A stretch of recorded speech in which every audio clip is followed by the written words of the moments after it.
Протест вечерва ја блокираше крстосницата Дуиле во Штип.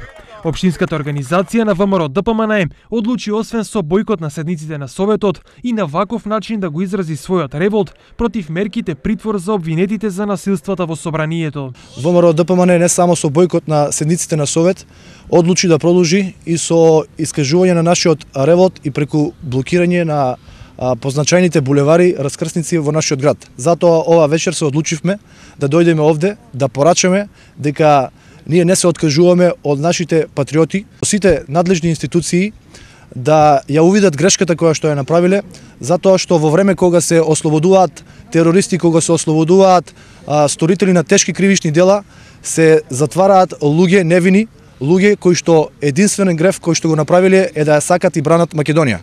Јавното обвинителство сомничи 37 лица за делото терористичко загрозување на уставниот поредок, поради упадот и насилствата во собранието од 27 април.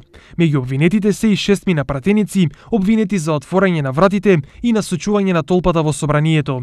ВМРО ДПМН децидно ги отфрли обвиненијата и притворите ги оквалификува како политички прогон и најави дека ваквите протести како вечерашниот во Штип ќе се случуваат и понатаму во сите градови низ Македонија, се додека обвинетите не бидат ослободени.